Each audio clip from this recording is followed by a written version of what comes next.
Just say a few words to start out on this, and welcome moderators. No, actually, we have a few more things. We're going to run through the stuff you need to know, particularly to dealing with the tabulators, since that stuff is new, not since the primary, but starting with the primary. And we've got a lot of props to show you. There are a few things that have changed. Lord knows what else will change, because I believe one of the people on the ballot just died, so we don't know if we're going to be reprinting them. But the basic procedures are the same. Oh, and if you have we've already printed your new moderator handbooks. They're supposed to be reissuing it with some other changes. But we haven't seen that yet either. We're hoping that they'll get it to us in time for the actual election. Otherwise, your moderator certification training is good for 4 years. Most of you were already certified for more time. We'd rather have you wait until your 4-year term is up, only because so many things are being changed and improved that we'd like to get a final training when everything's in place. Then we might encourage some people to do it a little earlier. Yeah? Do you know who needs their certification? Like, I don't know when my certification is up. I don't have them. I don't have that list in front of me, and I certainly don't have it memorized. I know Ron was here the last time I did it. So it could have been last time before. I'm not asking for you to tell me right now. Well, it's a 4-year term. I don't. No, I understand that. I was just wondering if you knew who out of us needs to do it. There were only 1 or 2, and I think we informed them. So. Oh, okay. So that means you're not taking the test or the full 3-hour training, but the basic rules are still the same. Really, the only difference now is the tabulators. Then there are a few other little things that we've changed or tried to improve in setup and other areas that you need to know about. And there are other little details which we would go over with you right before the election, but they include for write-in candidates. There are no registered write-in candidates, so there's no list this year. That does mean still that people could get a vote, because a candidate on the ballot could have their name written in, and that would count for them. But there are no outsiders that get it. We still get the tape that shows the pictures. Sometimes we enjoy them, depending on who they've chosen. We particularly were happy with the person who chose my dog for town clerk, because town clerk's a good friend of ours and lives right across from us in City Hall, so we were happy to show him. Others we ignore, and I'll turn it over to Matt. All right, so thank you very much for showing up. I see a lot of familiar faces here, so I'm hoping that we can kind of move through this at a reasonably fast pace. There are a few changes even since the last election, so I'm going to kind of just jump through this. So for those of you who've been through other training sessions, you'll notice this slide. I'll move through this quickly too. There's been a few things that have changed in Norwalk since the last major election. Norwalk has been redistricted. We now have 14 districts as opposed to 13, precincts. That also means that some of the lines between the precincts have changed and moved. Some of the districts have been renamed. So this is going to contribute to a little bit of voter disorientation when they get to the polling locations. It's not unlikely that folks will show up at the wrong location. We've already had a few calls this week from some folks who were very concerned that they had been redistricted and how this affects them. We did our yearly canvass, as we do every year. It was a large canvass since it was post-presidential election year.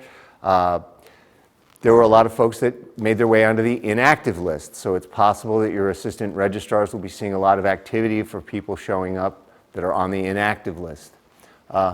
The exciting news is we have new tabulators. We're going to spend a bunch of time today discussing the new tabulators. They live inside these new ballot boxes. Because we have new tabulators and new ballot boxes, we have new procedures for processing ballots and new procedures for documenting everything in our moderator's return. We have a new ballot style. And because we have a new ballot style, we have a new ballot printing vendor. So we have a new ballot printer, which is going to impact how our ballot clerks work. I'm going to cover that quickly, but obviously that doesn't directly affect you, but I'll show you how it would impact what we're doing when we get to the moderator's return. Yes? Are we going to get like a pamphlet of all the new stuff, or it's all going to be in the book? Like everything you're going over now is all going to be in the book when we pick it up the night before? Yes. Okay, just checking. So you will have a copy of the moderator's return, the state moderator's return that Stuart referenced. I will, yeah, and it's all the new procedures. I will try and cover a few points that need clarification in the current moderator's book, but as Stuart mentioned, even this week they're issuing changes to those books based on errors and omissions that have been discovered. You can take notes if you like. That is certainly a great thing to do. If not, most of what I'm covering here is in videos on our YouTube channel. I'll get to that when we talk to opening and closing the tabulators. I know in the last election there were a lot of moderators who had those videos on their phones during the opening and closing. It's a step-by-step. It's the same step-by-step we'll go through here today. It's the same step-by-step I want each of you to work through on these tabulators today, because we're going to have a working session so you can open and close the tabulators. If there's any questions, let's get them resolved now so that when crunch time comes, it's really a 2-minute process. It really is a 2-minute process. I just want to say, and if you don't take notes and you forget everything we say, what are you going to do on election morning? Talk to us on Yeah, absolutely. our video. Yeah. Right. Right, you can always ask questions. Everything we're doing here is going to be recorded and be on our YouTube channel, along with the short videos for how to do. It's always been there. I think we're utilizing it more this year than we were in the past. Right. So I think it's important. We definitely found that there were folks watching the YouTube videos during the election to refresh them on how to shut down and open the tabulators, how to pack and unpack the blue cabinets. We've got videos on pretty much everything. Yeah, so Herb actually had the video, remember? Yeah. How to repack it. Right. So we'll go through all of that. Okay, great.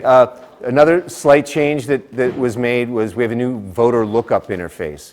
That doesn't directly affect you, but it does affect the assistant registrars. We're actually trying to get one of the little bugs fixed right now, but that should be up and running by Election Day. The new voter lookup interface is basically a modern version of that sort of orange and black interface that you were used to using. Sorry? Yellow and black? Yellow and pink. What? Thank you, Stuart. And I do want to apologize for the strange setup here today. As you know, early voting starts on Monday. So we're getting set up to open the polls on Monday morning, and we need to set all this stuff up. So thank you for bearing with us with the strange room configuration.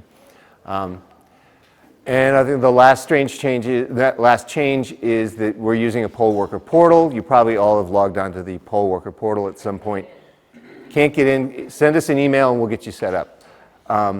The poll worker portal is very, very useful. It's great for moderators because you can look up all the people on your team and you can see your contact list. So if something is happening the day before the election or you want to see who's doing site setup, you can email them and call them. So you've got that list at your disposal in the portal. It also tells you your training schedule and all those kinds of things. So for those of you who are working multiple roles, maybe in early voting, maybe in absentee counting, or other things, you can see your entire schedule and training schedule.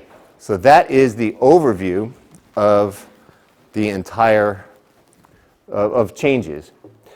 I'm going to break today's session down into kind of 3 sections. pre-election activities, so everything we do before the polls open. The few things that we're doing during when the polls are open. And by the way, you can get a copy of this PowerPoint, just email me and ask me for it and I'll send it to you. And then of course post-election activities. So hopefully that is a placeholder for basically everything we need to know about. Okay, so starting with what we're going to talk about here today, there's a few bits where we're going to talk about the voter lookup. Curbside voting has changed since the last major election. For those of you who worked the Democratic primary, you'll be familiar with this. Curbside voting has changed in that in the past, a elector would come up to someone or have to notify someone outside the polling location and send them in to get the assistant registrars and then come out and service the curbside. What we've done now is we've put a sign outside of each of the polling locations, including our early voting location, that says, if you want curbside, call this number. Since every moderator has a phone, that rings on that moderator's phone. So I know in the past the moderators sort of like put their phone down because the only person who might call them would be City Hall or a tech. Please keep your phone on you at all times because it could be someone requesting curbside, especially in some of the places that are a little more difficult to get to, like the library, where you're at the library again? Okay, yeah. There's a sign out there by the handicap parking that says if you need curbside, and you got to go down the stairs and the whole thing. But it's much easier than trying to find someone to send up. Actually, I have two at the library, one in the library parking lot and one in that building right across the street, which is, but they're very close when you're coming out. So you might need to ask them which one of those places to park at. What building across the street? Across the street? Across the No, not the big street, across the pathway like that. The back, there's that back path, and then there's like the bank behind it. Yeah. You can park in the bank now because it's behind a city building. It's all kind of weird, but people can park back there and then come up. Makes sense.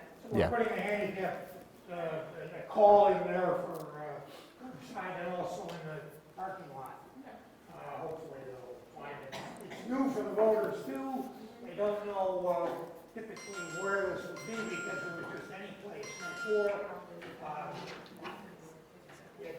It's going to be a little difficult for us to implement. It's hard to stick up signs. Some of them really are only cement. Well, they've got They wanted it. they've got a chain link fence in between, so you make them. They took it down. That there is easy. The chain link is down. Yeah, they took that down because there's that city building. It's now a city building behind it. It's all kinds of different. Yeah, but the short answer is we used this during the Democratic primary. It worked great here. I believe it worked great at the couple of sites where it was needed. People are used to making a phone call. Oh, they're used to pulling into, I don't know, Starbucks and saying, bring me my lunch or whatever. So, yeah, so it worked out real well, and it's a time saver. So we'll go into that in some detail. We're going to go into the translation services again that are on your moderator's phone. We're obviously going to go through the opening and closing of the tabulator, and then we'll walk through the tabulator's return. It has changed since November to account for the new tabulators, the new ballots, the new processes, et cetera. It hasn't changed much since September, but there are a few minor changes. So yeah, a couple of changes to the moderator's return. As I said, it's a new format to account for the new tabulators. The moderator's return is an official document required by the state to document what systems and what poll workers were utilized in the location. It's a standardized reporting document that lets us know what happened in each location. The last line here is used during recounts and election audits. So we did get audited after the Democratic primary, and I want to thank everybody who was part of that. Absolutely spot on. So all of our locations, we got audited at 3 of the polling locations and A/B counting and EV counting, spot on. So whatever you guys did, let's keep it up. Yeah, A+. I mean, for those of you who were part of it. I would like to say that the state was impressed, but I highly doubt that they read my report because no one ever reads what I write. So that's just how it is. But I would be impressed by it because we did so well. And that was a public event. We had a lot of folks, double checking and checking the tabulator numbers against it. Some of that is because we have the new tabulators. We don't have to worry about write-in votes anymore. We don't have to worry. We may still have hand counts, but it's minimized. And we'll walk through that whole process when we get to the new moderator. Is there a question? No, okay. I was just gonna say, a lot of the changes are just that now you have a whole bunch more seals than you did before. In different places. Yeah. All the votes have changed, but it's still a process. You look up the seal, oh, it's the right seal, great. You put a new one on there, count it out. Right. Right. So while you might take a little more time checking more seals than you used to have in the past, you don't have to install the tabulator into the ballot box. It's already done. It's shipped that way. You don't have to take the ballots out of the ballot box at the end of the night and put them in a bin and sort them into a bin and put them into the blue cabinet. You just leave them in the ballot box. So that's a huge time saving there. Also, the fact that you don't have to deal with write-ins means that you don't have to count write-ins and you don't have to hand count these things and sort them out. You just deal with that. We'll deal with that back at City Hall. So yeah, I think the short is most of our moderators in the last election were back by 9 o'clock, and we had our numbers by like 9:30. So I think there was a lot of good, it was much faster, I think. I know I've heard horror stories about people, being out till midnight and that kind of thing. It doesn't mean that you won't have trouble with your end of night reconciliation, but I hope you won't, and we'll No more bags, no more taking the ballots out and bagging. Correct. No. It goes through here and it stays in here. The only reason you would need to open this is if there's a ballot jam. I mean, you can open it if you want to when you first get it, but it's sealed and we're attesting that it's empty. That's what that seal means. It means that we are attesting at City Hall that that is an empty box. So we have to have tested it during our test process. We test it in the ballot box, so we have to take the ballots out. There's a jam, when we open it, we have to re-tag it and bag it. Correct. And I'll show you how to do that in a bit. Yes. All of them have a bin like this, ballots fall right into it. There's no flipper, so they don't get on their edge or all screwed up, they fall there flat. So, and you won't take it out anyway. We're gonna take it out, seal it up. Keep it for the Like, I next know the election. library is small, but aren't there bigger polling stations? Would that be enough? So, For this election, yes, Yes, it is, but- probably until the next presidential election. Remember early voting? Right. Peels off Right. a lot of the votes. The ballots are thinner, so we can stack more A of them. little more organized. It's a fairly large bin. Right. This filled up, you never heard of lifting it. so to your point, though, that bin can hold about 2,500 ballots, right?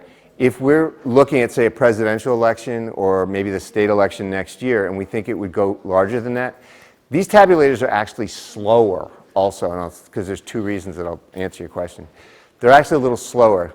You put the ballot in, and it has to read it and take a picture of it. So it takes 4 seconds to read each ballot versus like 1 second. If we were looking at like a West Rocks or a Marvin or opponents that have like huge numbers, we'd issue 2 of these. Because we have 2 of them for each location. And that way, the electors could choose either one, and if there was a problem with one, you'd have a backup. That would also reduce how many ballots were in each one, and hopefully then you wouldn't have to open them. Can we still do our regular 2-hour check? Yes, you'll still be asked for numbers from every location. I'm sorry? West Rock is the one with 2 separate districts, Correct. 2 in Earth. Right, so, okay, thanks for bringing it. I'll discuss that real quickly. Because of the redistricting that took place and the way the precincts are laid out, how many people here have worked at Nathan Hale where you have 2 precincts running in the same building? Okay, so you have 2 precincts running, and there's a chain down the middle, and it's 2 standalone elections taking place. West Rocks used to support the D2 district. It still does. It now also supports the D3 district. There's less than 200 electors in the D3 district, or D3 precinct, sorry. So to run an entire election for what will probably, I think it was 4 ballots were cast in that precinct in the last election, right, is really kind of just, it doesn't make sense. So what we've done is we've put a unique checker table. You have to have the same book, you have to have new ballots, you have to have their own moderator, but we put the checker table as an additional checker table.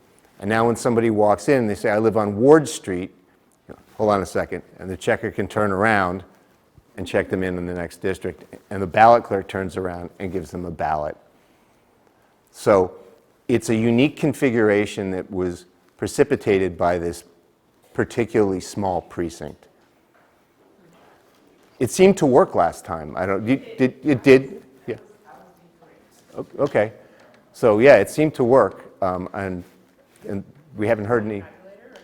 2 tabulators. They have to have their own they have their own ballots, they have their own tabulators, and the ballots are distinct in that ballot for D3 has a little green line on the top of it, whereas D2 does not.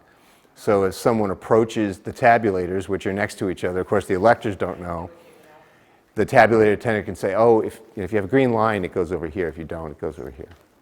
So, okay, thank you for bringing that up. So I want to move on to sort of using the tabulators. How many people here have watched the videos or done this before? So, on this tabulator. Okay, so we'll go through the sort of the setup. The day before the election, our tech team is going to show up, and they're going to pull these units out of the blue cabinets, and they're going to put them into the place, into the right location, as described in the site diagram, which every one of you is probably familiar with. Site diagram is the floor layout of each of the polling locations as approved by the registrar. I know there were some questions as to, hey, we don't do it this way, or we never did it this way. If it's different from what you're used to, please call the registrar, because there may be a reason why they changed it. You have a question? Do you have one of the library? Because when we first went to the library, they had us facing the windows. So our backs were to the door. And remember, I was like, I don't like that. I think it's laid out the way you like it. I can get it for you. I would like you to review it before Election Day.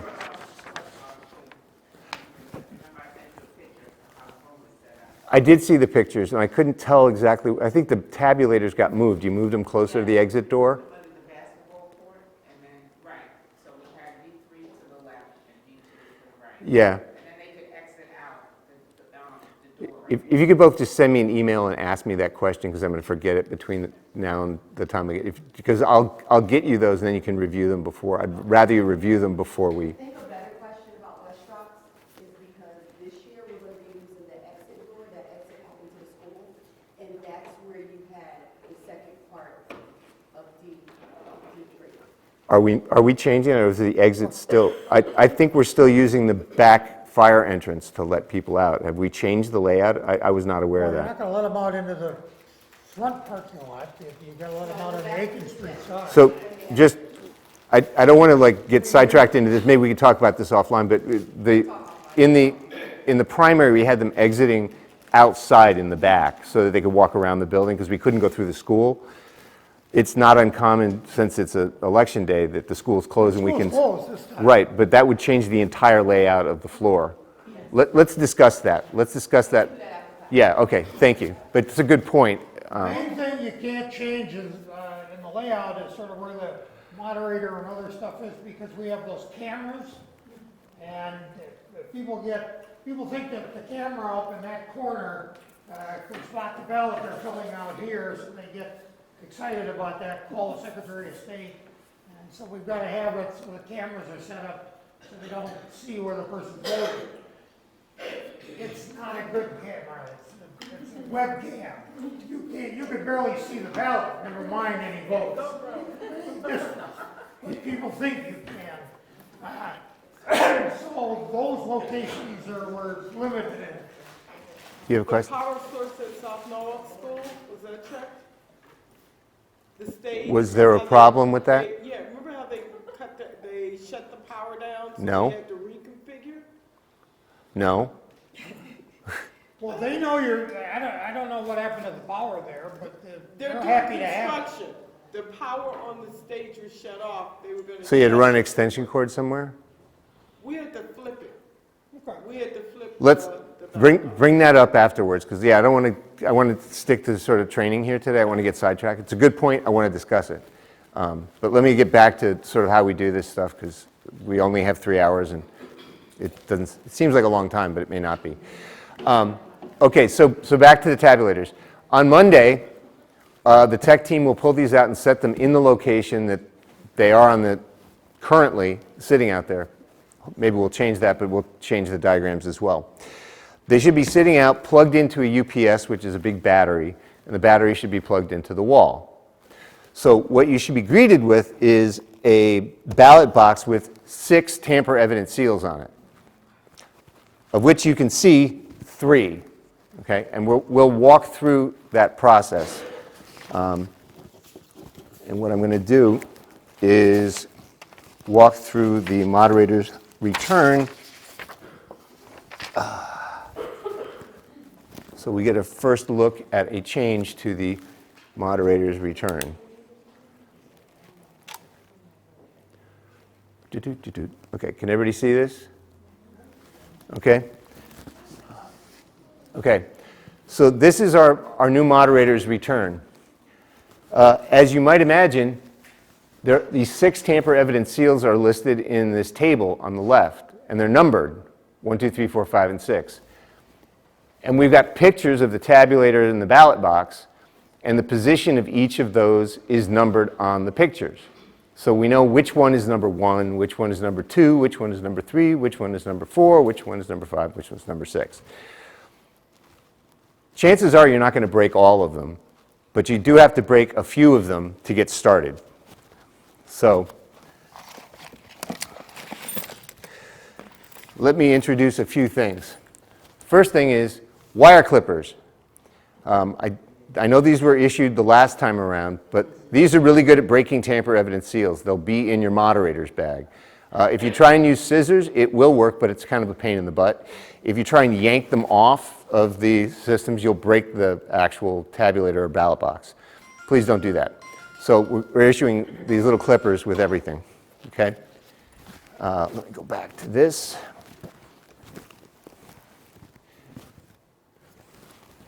Okay, so quick check. In the back of the viewport here, you guys can't, can I turn this around? You could probably see this from where you are. There's a green light. You should see the green light in the back of the viewport, okay? If it's fast flashing amber, that's okay because it means it's charging. There is a battery built into this.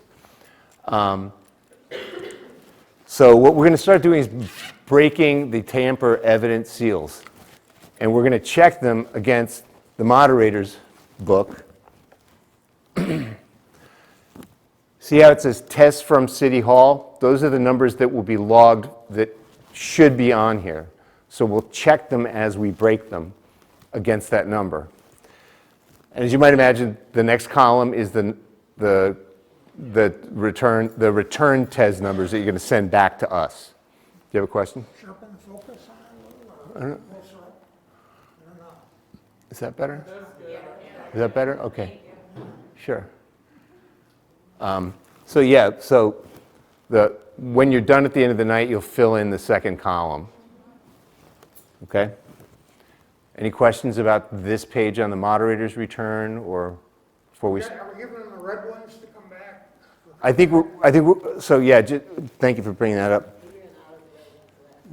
Sorry? We ran out of some of the red ones when we were doing the bags, Okay. so we ended up with 2 different colors. Yeah, that's okay. We don't really care what color the seals are. We'll probably seal them in one color and then ship another one with you, just so when we see them, we'll know whether you open the ballot box and we know which ones you've changed. It doesn't really matter, though. That's not, yeah. You mentioned about having 2 tabulators on site. Is that going to happen for this election? The only places where we'll have 2 tabulators on site is where we have 2 precincts. So it's 1 per precinct. Located ballot, right? There's no backup. There's a backup, yes, there is a backup, absolutely. There's a backup that comes in the blue cabinet, so if disaster strikes, we can walk you through it. I believe Trinette is printing my entire procedure manual, all 80 pages of it. I'm not sure if she's really going to do that or not, but I have a step-by-step of how to do it. It's not that difficult, but Basically sets up like the other one did, to put it on the rails, you got a Yeah. hole in the back, Yeah. and that kind of stuff. Right. It's got seals on it. They're pretty much the same. okay. So if all the seals are correct, which we really hope they will be, okay, I'm going the wrong direction here. Oops.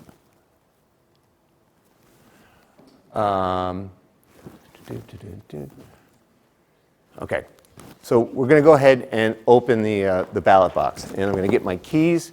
Every site should have 2 sets of keys.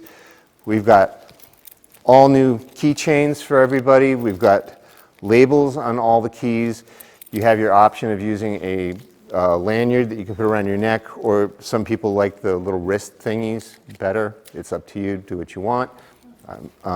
If you do take one off, please just put it in your moderator's bag so we get it back. Let's assume that I've now checked all of the tamper evidence seals on the outside, so I'm ready to proceed.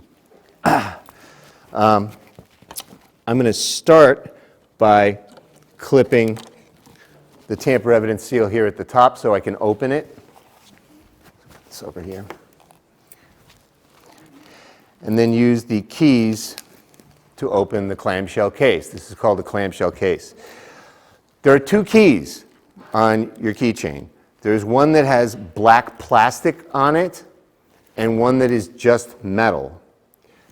One would think that the black plastic key went to the black plastic ballot box, but that is not the case.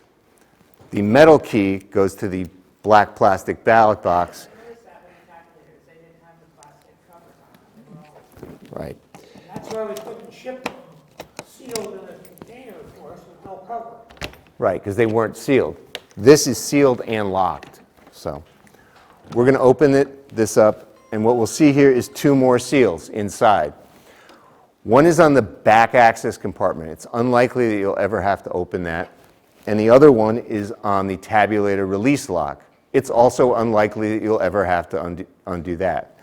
So what we're going to do is use the black plastic key for the not black plastic thing to unlock it and open it up.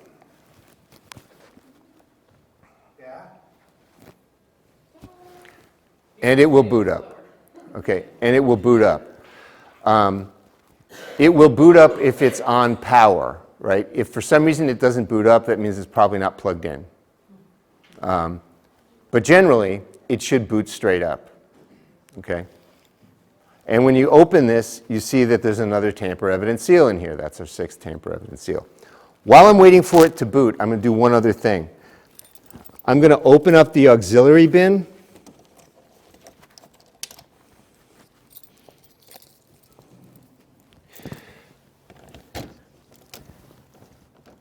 And I'm going to flip down this little gray plastic flap. We ship that in the locked position so that Junior in school doesn't put a lollipop stick in there or something. So we're just going to open it up so that we could use the auxiliary bin. And also make sure there's nothing in there, which there shouldn't be because sorry? Is there paper? Aha, right, because this is a test machine. They test ballot in there. Geez, I hope you don't find that. So we're going to lock that. Good demo, though. Yeah, it makes a good demo. So we're going to lock that up. Okay? So I do that while it's booting just to save a second. And now I'm going to be prompted with an election code. Your election code is going to be on, I believe, on the front page of the red binder in your bag. It's the only thing on the front page of the red binder in your bag. It's like in big letters. And Trinette is putting it there because there were some folks that couldn't find it last time. I think it was there, but people didn't know to look on the red binder. So it's there. We're not going to, we could text it to you, but just understand that it's in your moderator's bag, in the binder on the front page. And now I have to remember this election code, Stuart. What is it? This one? Yeah. This is a test machine, by the way.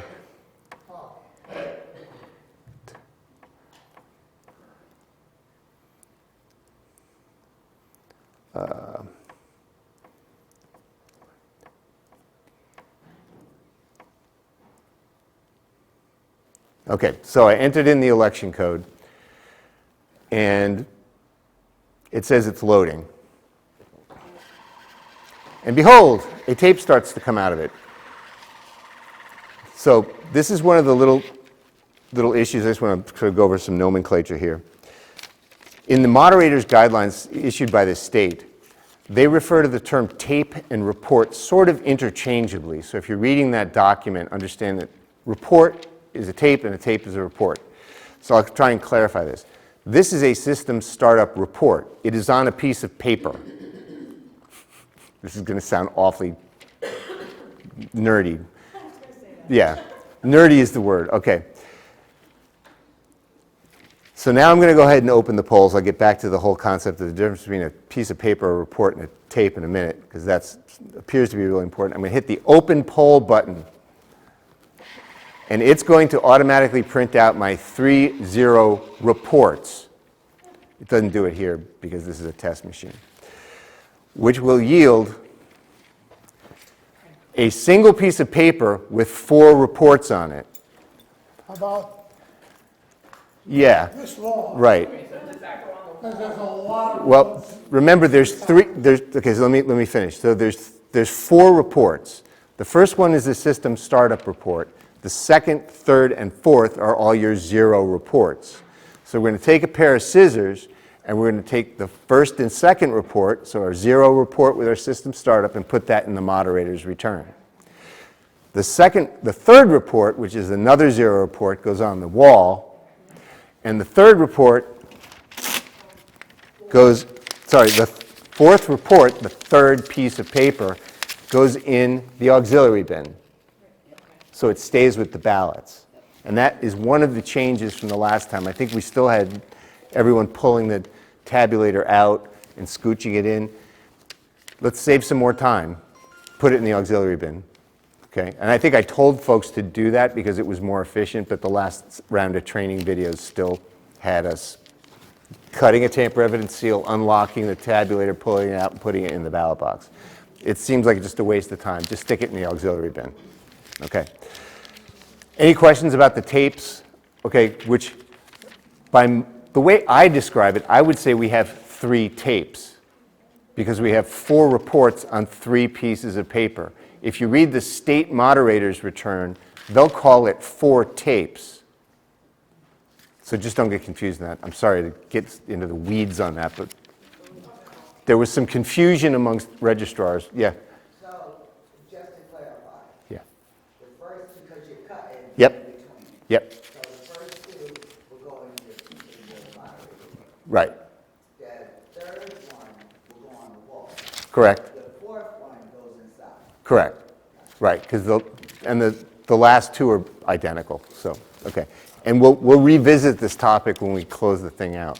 So. If you had it all memorized from before, it was the middle 2 of the 6 that we kept together. Now it's the opposite. We want the ends, not the middle. Right. The moderators still have to sign on the tapes? Yes. And there's spaces. And there's spaces for the moderator and assistant registrar. There's lines for each signature you need. Yeah, good question. Yeah, and to Stuart's point, I think there was, in the old tabulators, you'd like kind of roll up the report and sort of stuff it inside here. You have to tear it off. That won't work. Yeah, it doesn't work. So yeah, that's why we're having you do that. And the last one has the writing images on it. When we get to closing it out, you'll see how it works sort of in reverse. Okay, so that's the opening tapes, and there's a page in your moderator's return.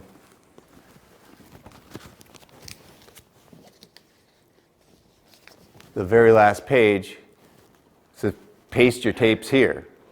right? That's probably what you guys did before, but so it's still as expected, I hope. Okay, so now we're sitting here and we've put our tapes away, and it says, do you want to go to voting mode? We're going to say, yep. Can you slide that over a little bit? Oh, you know what, can I, oh, this isn't going to reach. But yeah, I'll just slide it over a little bit. Okay. Yeah, and if you can't exactly see something, that's okay. You're going to come up here and try this. I've got a bunch of test memory sticks, so we can just walk through this opening and closing until everybody feels comfortable with it. So here we are. It says insert here, and that's it. If you get in the groove, you watch the videos, and you understand the process, it's about a 2-minute process. The tabulation, the count going to be on that screen, or is it digital, like on a table? It says right here, it says public count. Right now it says 0. This is a test system, so it actually has like a mileage counter underneath it. We don't have those in our tabulators on election day. There's just one thing, it says public count, and that's the number of ballots that went through it at any time. So, okay, so we're ready to accept some ballots. A couple of things to point out here. There's this little animation running at the bottom. Can anyone see this little animation here? Right? Right, it shows you where the ballot goes. It's also moving. If it wasn't moving, the power's out. It's running on battery, right? Battery inside, and we're going to have one outside, right? Yes, yes. So exactly. So if you had an extended power outage, you'd call us and we'd bring you an extra battery, and we could swap the batteries, the UPS systems, live. Now, yeah, I don't expect, don't say that. It only shows the battery life if it's having trouble. Okay. Does it show that it's a full battery? Again, if you look on the back, you can see if it's a green light, it's fully charged. Okay. Yeah, I don't think that. There's a little symbol on the screen too, but It doesn't show the. Yeah, it just says like, yeah. I think if there was a problem, it'd give you an error. that's more along the line if we had that, you called us, we can all look for. I was just curious what it is. Okay. So let's see. Let's find some ballots. Just going to randomly select a bunch of ballots here. So here's a ballot. We put it in. Scanning ballot. 1, 2. Oh, hold on. What's that? Okay. That's an error, right? So what does this say? It says, "Hey, you filled in too many ovals in one contest. These votes will not count." And it says, "Favorite dog breed. You chose 2 candidates. You are allowed 1." So that's how. Yes. So what happens is, it hasn't actually put it in the ballot box yet. It's holding it, and it's covered by this privacy screen. So the tabulator tender, by the way, all of this communication is intended for the elector. The elector can read this, and they can make their own decisions. If they need a hand, the tabulator tender will assist them and say, I'm absolutely 100% with you. The last election, all the electors gave us very good feedback. It was one contest with 2 candidates. This ballot, there's 80 candidates running. There are 11 unique ballots throughout the city of Norwalk. It's a 2-page, it's a double-sided ballot. There's pick 2, pick 3, pick 4, pick 5 on some of these, and there's 3 charter change questions. I guarantee you the electors are going to have overvotes somewhere. So this is going to happen, right? So when an error occurs like this, there's 2 options, right? Either to cast it as is, or to have it returned to you. So if it's cast as is, they're literally saying their vote's not going to count. For that contest. Right. For that, it'll record all the other ones, but for that contest. So if they were to hit the cast button at this point, yes, that's what would happen. And on your tape, you would see an overvote. Okay. But if they hit return, you can take it back, and they can go spoil it. Okay. And that tells them, right? It tells them. That tells the person voting that one error that they made won't count, but the rest will. Yes, I mean, I'll read it, yeah, exactly. And again, when you come up here, you can read these things yourself if you want, but I'll make sure. You filled in too many ovals in one contest. These votes will not count. Favorite dog breed. You chose 2, you chose 1. You need 1, okay? And it will list every single contest that you've overvoted. So especially on this ballot where it's likely that people have overvoted 1 or 2 or 3 or 4 contests, it'll list all the contests. So hopefully they don't have to spoil it and then come back and spoil it again. Yes? So he asked if it's gonna tell them that that vote won't count, but the others will. It doesn't say that, so we have to make sure It's, to explain yeah, that to them. if they need if the elector needs clarification, yeah, you can do that. So, yes. Yeah, exactly. Yeah. Yeah, I'm sorry if I didn't understand that. Yeah. Yeah? So when something like that happens, that's when the moderator comes and they explain it to the individuals. The tabulator tender will explain as much as they can. Okay, and we've trained the tabulator tenders to say, oh, well, if you want to cast it as is, that one contest won't count. If you want it back, and they'll direct the elector to push the return button, because the tabulator tender doesn't push the buttons, right? The only time we get involved is if they get like, where they really don't understand and it's happening. Right, that's what I'm talking about. Right. And the tabulator tenders and the ballot clerks have all been instructed, if there's any big questions and it's anything beyond, to send them over to the moderators. Right. We know for sure that people are going to go, oh, I overvoted on this? By the way, what does this mean? There's a question on the back of this ballot. Do I want to vote for this? Obviously, you can't answer that, right? What is a constable? What does a constable even do? They don't understand, they can always just leave it blank. Yeah, yeah. And this will tell you, this won't alert you to undervotes, meaning if you are allowed to pick 4 in a contest and you only pick 3, it'll just take it, it won't query it. But if you have a completely blank ballot, it will tell you, hey, your entire ballot's blank. You know, because you know there's people who circle the name or put a check in the name and that kind of thing. So it'll alert them on those. Nobody's used to this except a few Democrats that voted in the primary have seen it once. If they remember, obviously you're going to have more questions this time. And as time goes on, people will get sort of used to how this all works. Are these statewide? Yes. The tabulators are statewide, yeah. Now, Our contests are more complicated than a lot. So, so yeah, there'll be a lot of questions this time, unfortunately, but people will get used to it like everything. right. We'll have a bowl of candy. Yeah. So if we hit cast, it drops in. And then we're back to accepting ballots, right? So put another one in here. I don't know if this one's... Most of these ballots, by the way, that I filled out do have some sort of error on them because... Oh, not that one. Do we have any write-ins here? I should probably put a write-in on one of these.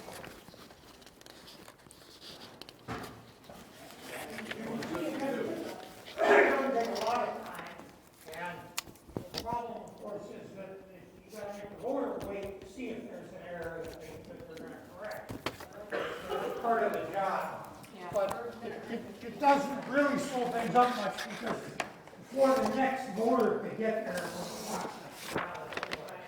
we'll watch them see that, well, they know their ballot thing, they get a nice, thank you for voting.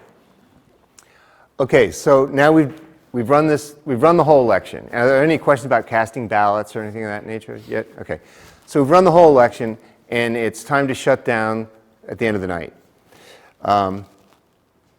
First thing we do, of course, is we make sure that we're ready to close the polls, right? Because once we've shut it down, it's shut down, right?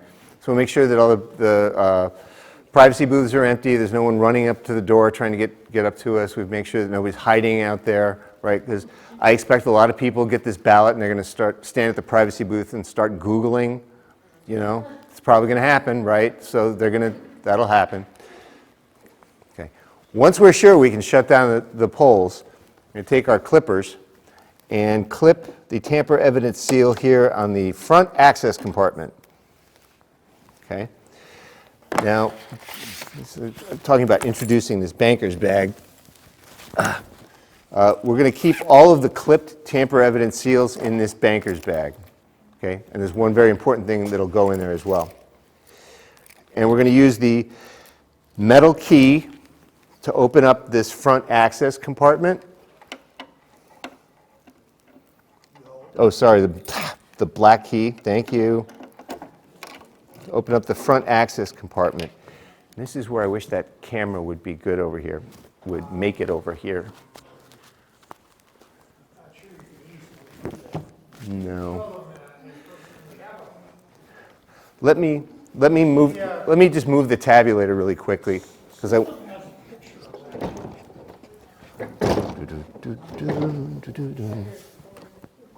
that's okay. Oh, this is where you're going.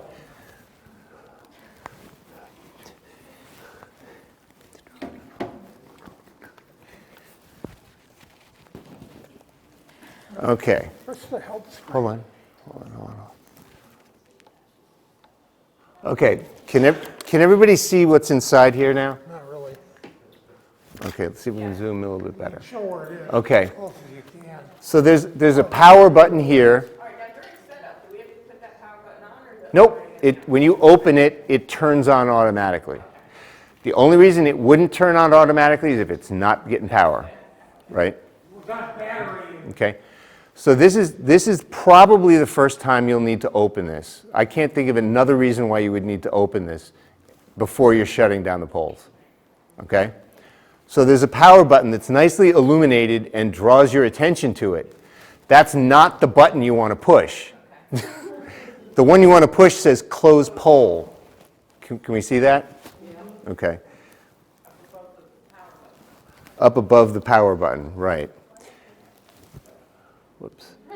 Okay, so I'm going to go ahead and push the close pole button, and when I release it, it's going to say, hey, you've chosen to close the poll for this voting device. If for some reason you don't want to close it, you can obviously back out by saying don't close, or I can hit close poll. I'm going to hit close poll. Okay. This will not happen to you. I apologize. This is our test system. This will not happen to you. Actually, it will happen to Donna. No. Right, remember? You laugh. I think it actually will happen to you when you close out your absentee ballot stuff. Yeah. So this won't affect polling places, but let me just explain it. This particular test machine is set up for early voting and absentee ballot processing. Because the state doesn't want anyone closing out those ballots, closing out those tabulators before 8 o'clock, they put an extra code in there so that only the registrar can actually close out the tabulator at 8 o'clock, so there's no misfires and the results come out. So that's what just happened there. That won't happen in the polling locations. Okay, so I've just said close the polls. It printed my 3 tapes, right? And I'm going to say turn it off. 3 tapes? Well, actually, I'm going to get to that because I just messed up. Okay, so what you're going to get at the end of the election, when it prints out the tapes or the tape or the reports or whatever, is 4 reports. The first 3 are going to be end of election reports with the totals on them that you're used to getting. The first one, of course, is going to go on the wall maybe. The second one is going to go in the auxiliary bin, which I forgot to mention. The auxiliary bin, I'll get back to that. And the third one is going to have not only a totals report, but it will have a printed write-in report. So everyone who did a little write-in, you're going to have a picture of that square on it. That goes in the moderator book. So the last report that has the final, the numbers on it, and the write-ins goes in the moderator book. Okay. Now I made a very grave error in showing you this. So I want you all to point that out to me and remind me about that and give me guff for it later. What did I forget to do? What? The red light. I haven't even gotten there yet. But good. The auxiliary bin, I forgot to check the auxiliary bin. All the ballots need to be presented to the tabulator. Put anything that's in the auxiliary bin, and this is, by the way, in the written procedures, it's also in the video that we generated, and I think when I'm saying it, I'm saying, remember to do the auxiliary bin, and I forgot it. So I'm sorry about that. To err is human, but it's going to throw your numbers. What? I got you bagels. He's got a hand count them all. I've got to hand count them. Double-sided ballot, put 20-some races on it. Yeah, so please, especially in this election, remember to go through the auxiliary bin and empty it out and put everything through the tabulator, because you don't want to hand count. Let's see if I can find this here. This is because we. My night is delayed, as is everyone else's, because I'm going to hold up the registrar's office. Well, first, you get three of the numbers. First one on the wall. Of course, when the ballots, you want to put the first one on the wall, because there are going to be people waiting to get it, they'll go crazy. Yeah. Okay. Last ones we want. My point is, do those tapes stay in the auxiliary after we would take out whatever ballot? Okay. Yeah. So yeah. Yeah, you're absolutely right. What's going to end up is the ballots are going to be in the main ballot compartment, which you probably never open, and the auxiliary bin is only going to have two tapes in it, which is your opening tape and your closing tape. And the state statute says the tapes have to stay with the ballots. They are. So, am I correct to say, is that? So we got three of them, and then the last one, there's one that goes, with the pictures on it, that goes into moderators. Moderators, well, right. Pictures is actually labeled a separate report. The last two together are the pictures of the write-ins and the last set of numbers. So it would be continuous if you didn't cut them apart, but they're labeled as separate reports. Okay. So to Stuart's point, what do I have to fill out? I have to fill out all of this now. I have to hand count 1, 2, 3, 4 pages of contests, and that's one precinct. If I forgot to do this in early voting, I'd have 14 times that. So it's really in my best interest to make sure the auxiliary bin is empty. And I screwed up, and he's right. I have to go hand count, and everyone's going to. Back to the tabulator, and it will accept them regardless, right? It's worse than that, though, because who actually hand counts? Do you remember your procedure? The assistant registrar's hand count, and the moderator's job is just to make the final decision if they don't agree. So he's going to have 2 assistant registrars ready to kill it. Yeah, it's yes. Clarify, before closing the poll, you open the auxiliary and you run the ballots. Yes, absolutely. I'll say that again because I want to make sure it's on the video. Before you close the polls, open the auxiliary bin and run all the ballots from the auxiliary bin in through the tabulator. The only reason that you might have for not being able to get something through a tabulator is if the tabulator can't read it, right? In other words, there's an unreadable mark, which it will tell you about. And I think that did happen in AB, actually, in the last election, so they did have to hand count 1 ballot. Or in the off chance, if you feel that, like, for some reason, this ballot would be read wrong by the tabulator and I want to score voter intent on this 1 ballot, of course, it's at your discretion, you can do that. But the general standard is put it through the tabulator, because that's, the tabulator is going to read it. How does it end up in the auxiliary bin if it didn't get kicked out of the tabulator in the first place? So we had a situation in the last election where somebody literally speed ran the entire election, and they threw their ballot into the tabulator and ran off. And it kicked it back saying, hey, this is a blank ballot. Well, that's voter intent, because they wanted to put it through the tabulator. I can't question why somebody would speed run through an entire election and then leave a blank ballot for, I don't know why, but they did that. It was voter intent. On them, it's gonna kick out on us, right? It would. So the tabulator tender cannot accept it. You can accept it. It's very bad optics for other voters to see the moderator voting. Oh, yeah, no. So that's Right. why you put it into the Right. Or to see the tabulator tender messing around. Back out again, it goes in a hand count. No. When you take that blank ballot out of the auxiliary bin, you put it in, and it says, hey, this is a blank ballot. You're going to hit cast. It'll say it's a blank ballot. You'll hit cast. You'll put another one in there. Hey, there's an overvote. Cast. Hey, if anything that's in there, you're going to hit cast. You cast, because that's the voter. The voter wanted their ballot cast, but they didn't. I don't want to fix it for whatever reason. Basically doing the hand counting for you. It's doing the hand counting for you. So what you should, in theory, end up with at the end of the night is a tabulator tape with every single ballot on it, with the only exception being it couldn't read, like it just couldn't read one. It was wrinkled. It was, there was a ballot jam and it bent the, which we didn't see. That comes before tape tally. Yes. Because You may, of course, we did see, tape tally first. So. you may, of course, see somebody that circles all the names, doesn't hit the ovals, and that kind of problem, and you might want to hand count that. Yeah, it's at your discretion. Generally, they'll go in.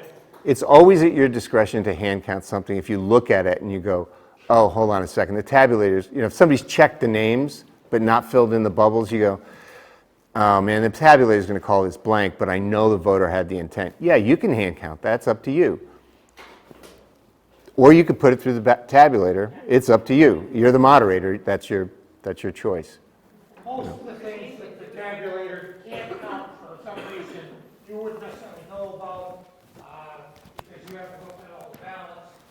But there's usually very, very few such things. It gets picked up in a recount where all the ballots get looked at to see if somebody circled instead of filled it in or filled in the oval right next to the real oval and that sort of thing, which happens every now Do and we again. have to sign every receipt? The moderator and Yes. the AR have to sign? Yes, and there's signage. Two can be signed once, or they have to be? You have to sign all of them, yeah. Okay, so Yeah, you have to sign, because the one on the wall has to be signed for the public to know what you're, the one in your return has to be signed. the one that's on the double tape has to be signed Yeah. twice. Yeah. Well, there's lines, it's, Right, but it's two. tabulator, it's two different things and has signing lines for both. I don't believe there's a signing line on the system startup tape or the write-in piece. So it's three at startup, three at, yeah. Okay, go ahead. When you see lines, sign them. Yep. Would you mind going through the last steps of closing, just a couple times? Because Oh, I could do it again, but let me finish this whole process, because, okay, but yeah, I'll do it again, and then you'll come up and do it. If you have any questions, everybody here is going to come up and do it, so please, okay. But I want to finish this real quick. So we've just turned off, we told it on the screen to turn off, right? We've printed all of our tapes, it says, hey, are you done, you want to turn it off? I said, yes, turn off. The power light here will be red while it's shutting down. Please, oh please, oh please, wait for that light to turn off. Okay? Just, it's misleading in that it kind of goes from green to red, and you might think, oh, it's done. Wait for it to turn off, please, because that's the process where it's writing its data to this memory stick and to the backup memory stick. Once it goes off, we can take it out. So we're going to take this memory stick. Everybody see where this memory stick is? There's 3 slots, right? We're going to take this memory stick out, and we're going to put it in our banker's bag with all of the tamper evidence seals that we've been clipping throughout the day. Okay? And then we're going to lock everything up. And lock and tag everything. So again, you started with 6 tamper evidence seals. You're going to end up with 6 tamper evidence seals. Anything that got broken over the course of the day gets replaced. A couple of points on tamper evidence seals.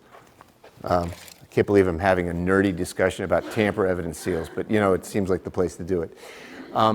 These are the type of seals that we've been issuing, that we issued during the last election. What you may notice is that for this tabulator, they fit in there. There's like a little slot for them to fit in. These seals are a little awkward to install. Yes, as everybody who'd done it last time, they're a little awkward to install. It looks like you have to put that nubbin in first and then. You do, you do. So what you do is the numbers are on the top, you slide it through here, and then you have to kind of push it in, right? It's kind of a pain there. So it kind of fits in there and then it lays flat. You don't have to do many of these, but what we did hear back, you know, obviously everybody who did this in the last one kind of complained about it. You'll see that I've used one of these types of seals for this. Where's the numbers? The numbers are right. The numbers are there. They're on it. Yeah, the camera just doesn't pick it up. Yeah, okay, so that's my point, is that for some of these other locations where there aren't these little like recesses. I know, it's hard to see, right? Yeah. For some of the locations where there aren't these little recesses, we are issuing you the old style tags, like those old loop kinds. So feel free to use those. Again, we don't care what kind of tag you use as long as you use a tag. But for some reason, when they built these tabulators, these are the only ones that fit in like this one slot. It's the only one you'll have to do this way. So sorry, but it's the way the system's built. Okay, so we're going to go ahead and close it up. Lock it. Close it. As far as closing the clamshell case, if you could latch it first, we have found that it's easier when you're latching it, when you're locking it, if you've latched it first. And then we go ahead and lock that.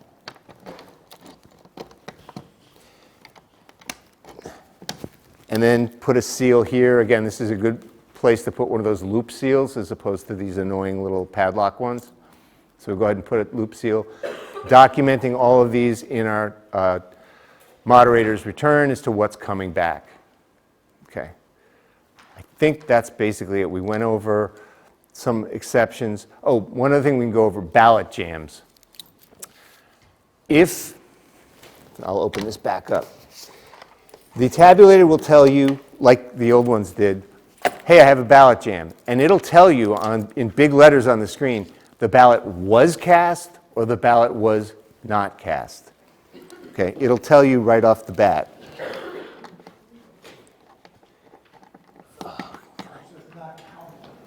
Oh, it says counted? Oh. Yeah, our video system is a little off. I'm going to unplug this real quick. Okay. So if it does say that there's a ballot jam, okay, it's beeping at me because where did my clippers go? There they are. I was just going to show them how to clear a ballot jam. Clippers. Okay. So in the very front, there's a seal here. Hopefully, again, you won't have to clip this ever. But we'll go ahead and clip that.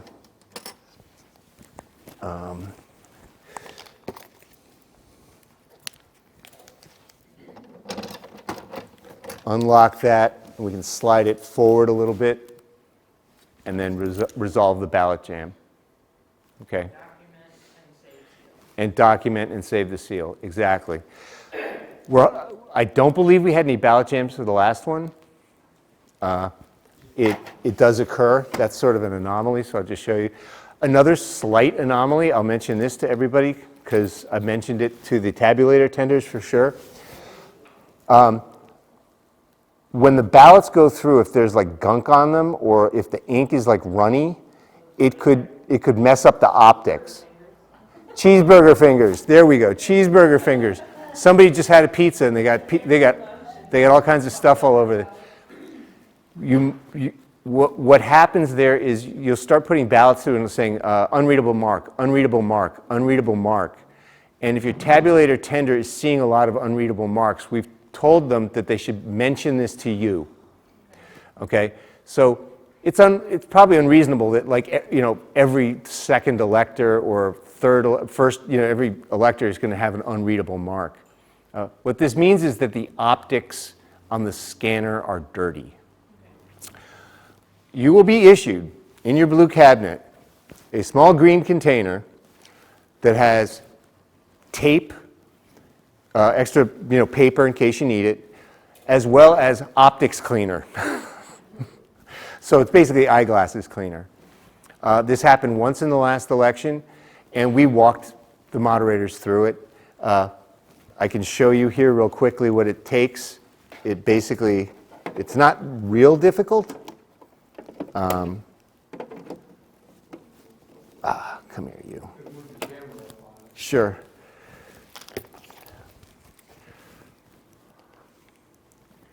Basically unlocking the back compartment. Right. You basically unlock the back compartment. Oops. Someday I'll figure that all out. So you unlock the back compartment. Doesn't open anything. Right. But it does give you. Another tab, does that stay? Sorry, this tab here? Okay, so I'll let you guys know. The memory stick we just took out is the primary memory stick. It has all the data on it. This is a backup memory stick. So you're bringing the primary memory stick back to City Hall, but if anything were to happen, we've still got the data in the tabulator with all the ballots. So it's a backup. That's not what we're looking for. So what we're looking for is this guy here. These are your optics inside of here. We're going to use these little blue tabbies to expose them. I hope you never have to do this. If you do,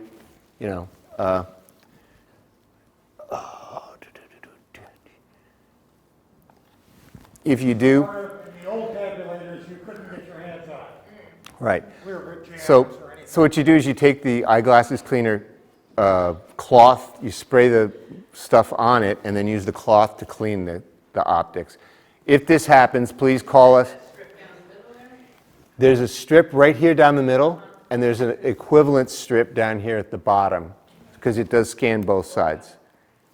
So I hope you don't have to do this. It's pretty straightforward. Then you just go ahead and close it up, and you're back in business, right? It did happen once. We thought it would never happen, but it happened once in a primary that had, 60 ballots put through it. So cheeseburger fingers, I'm going to use that from now on. Cheeseburger fingers. It's not that there's a problem with the ballot ink or the ballots. It's cheeseburger fingers. Pizza fingers. Okay, so that's, anything else we should tell them about the tabulator? Does everybody understand the basic process here? For those of you who are interested, that memory stick that comes back to us is going into a central system that allows us to upload the data. Not to the state. Don't get me started. But let's just say it's much easier, in theory, than having to type in all the numbers from a tape. What happens when we come back to City Hall? We just drop everything and bounce, or there's No, you still have to, well, remember, you still have to do the end of night reconciliation. You still have to go to the head moderators to make sure your checker numbers, your ballot clerk numbers, and your tabulator all. Right. But the first thing you do is hand that memory stick off to like Tyler or myself. You extend the whole bag to it. Yep, tag the bag. And there's a spot in the moderator's book. I think it's page 3. Where are we? Is it there? Yeah, here it is. Right there. So yeah, it's listed there. So what you also may notice is there's an extra page here for that second tabulator that no one has, or a second ballot box that no one has. But there is a page here for your backup tabulator that'll be in the blue cabinet. But we don't need it, we don't need to write anything in it. Theoretically, you won't need any of that, but, so yeah, we put seals on everything we sent you in case you need it, but we hope you won't. Barbara? Changing the, I'm sorry. you No, it's finished? okay, I was just gonna ask if that bank bag comes with a tag on it. It does not, because it's empty. Okay. Yeah, and it's in your moderator's bag. Okay. How about changing the tape? Changing the paper tape? Yeah, I'll show you how to do that.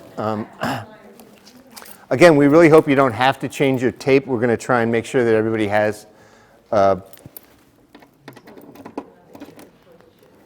Okay, I've already clipped this up. This is, I think where we're going to see tape needing to get changed is in early voting, same-day registration, and absentee ballot processing, because those tapes are really long. So, oh.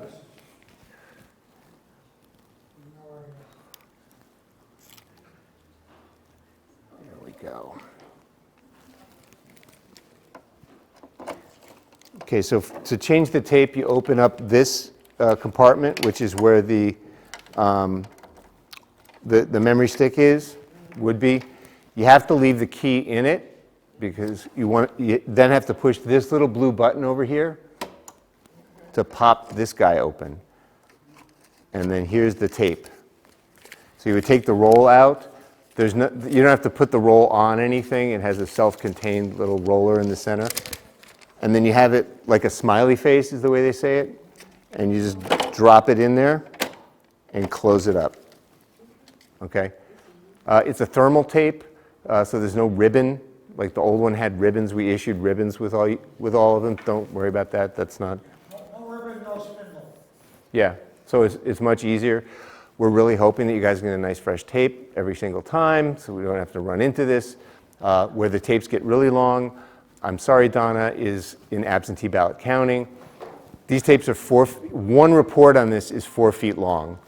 So 14, that's one report. So when you print 3 of them, that's 4 feet, 4 feet, 4 feet, plus your write-ins. You know, there's a lot of tape that gets involved here. When you go to absentee ballot counting, SDR, EV, you're going to have 14 times that. So yeah, we're going to go through a lot.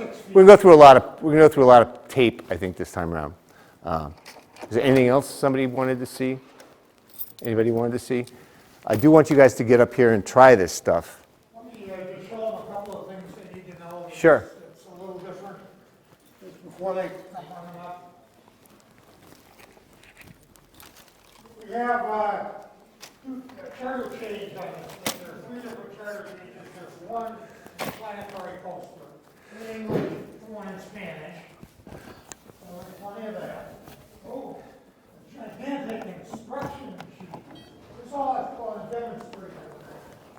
And then this is the ballot itself. I have one pop-up tube with the tube and the demonstrator table. Let's hope they give you the 6-foot cable. It'll be a lot less long than 5 feet. Anybody been reading? Oh. If I had better printing, I got here would have been. But it's readable with that. You should see the ones that have decent copies. Yeah, it's on the website, it's here, it's at the phone. The same as most municipal elections, except for the 3 charter changes. So that's, just know that all that stuff's coming with you and all sorts of things. You're gonna have to look for them. 2 Ds, 1 in each language and so forth. One other thing that I'll tell you something. Matt, where are those gonna be in the cabinet? These? Those. Demonstration. I think, ask Stuart. I don't know. I think, yeah, they're with the general signage, but I don't know exactly which box. Screen has the instructions. They used to be in a plastic over time. They got broken. You can't replace the plastic that easily. You just tape them to the screen.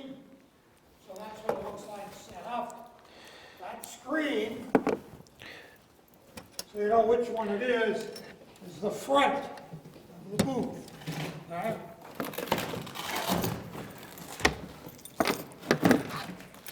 So the screen you use is the front panel here. Too much Velcro keeps grabbing itself. Like that. That's the one that goes in front. So they'll all be set up that way. They all have those screens. And now they have the instructions on them. Somebody have a question?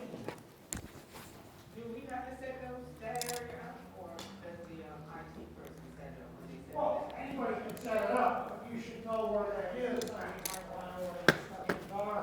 And particularly, if you go and take a quick peek and see that the screen they set up doesn't have any instructions like this on it, you're using the wrong screen. So was the question about who sets up the IVS machine? Okay, it's the job of the assistant registrar. They're responsible for it, and they're responsible for getting the moderators the startup page. There's a page in your moderator's return where it says, insert page here. Our techs have been trained on how to sort of turn them on and plug them in. And we just did a site setup training session yesterday where we sort of instructed the site setup people of how to put the little thing up there. It's all to just get things moving a little bit faster, but it is ultimately the responsibility of the assistant registrar. So, and that's, I think, the state standard. So, You have to know everything, and you get a quick eyeball check. One last couple of things that are slightly different. Last year we sent you a spare one of these. It's the case, it's in the blue cabinets. You don't need it if the DPW one is missing, or you had some reason you got one to put up. You also now have a motor enter one with an arrow that can go outside the grass somewhere if you pull in place entrance. It's not sort of confusing or people are having trouble finding it. And you still get the ones you would use. The entrance and exit are magnetic. That's what the black thing on the back is. That's magnetic tape. So they'll stick all the metal doors, which most of the schools have, on the outside door. They're going toward the outside, presumably for the fire. You've had those before. They just stick. You don't have to tape them. You could tape it, of course, if you have somehow a window you're putting it in. It's really lightweight, even with the magnetic strip on the back. That's the only things that are slightly different. I can think of. okay, so just to get through this, we talked about how the tabulator is going to accept ballots. We've done the opening and the closing basically routines. All the tapes that need to be on the wall are on the wall. The ballot box probably has some ballots in it. The moderator's book, we've kind of touched on a few things there. I'll get into a little more detail in a little bit. Broken seals are all in the banker's bag along with the memory stick. So, let's see, where are we next? So we could take a break and you guys can come up and open and close these things to your heart's content. Maybe get a bagel, come back, open and close these. I'll be here.